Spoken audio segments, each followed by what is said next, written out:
2017-2018 ikasturtea bertan da, eta honi hasiera behar bezala emateko, ikasturte akademikoaren hasiera ekitaldia ospatu da Eskoriatzako kampusean. Ni Gerardo Tome naiz, eta aurten MU Telebistako aurkezle izango naiz. Ea guk ere denboraldi honi hasiera egoki ematen diogun.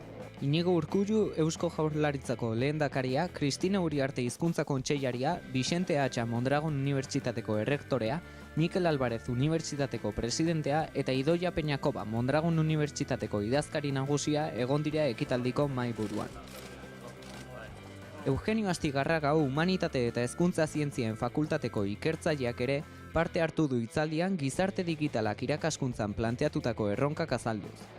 Gizarte digital horren euskarriak ikusitzea eta horien garapena nondik nora doazen ikusitzea posible da antzematea gizartea nahiko aldatuko dela hurrengo urteetan.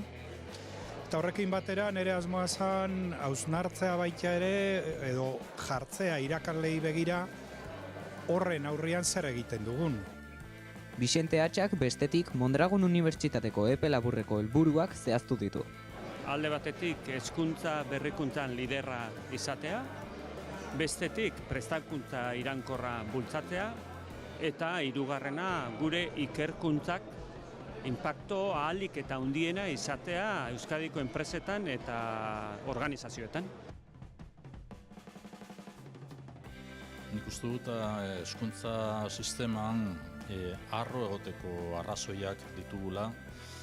Batez ere txertatze ahalegin berezi bat izan egin delako urteetan zehar eta horrek ekarri gaitu izatera gizarte kohesionatu bat.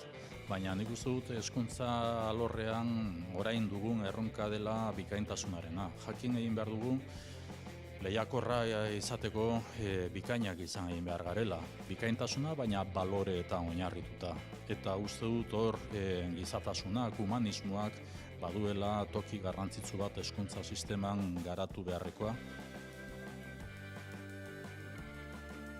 Batez ere, hemengo unibertsitateetan eta Mondragon Unibertsitatean eskaintzen duten formakuntza oso ona da. Eta gainera oso ondo osatuta enpresekin egiten duten lanarekin, proiektuekin, formakuntza praktikak nola egiten duten, eta gainera lehen mailako formakuntza izaten duzuelako.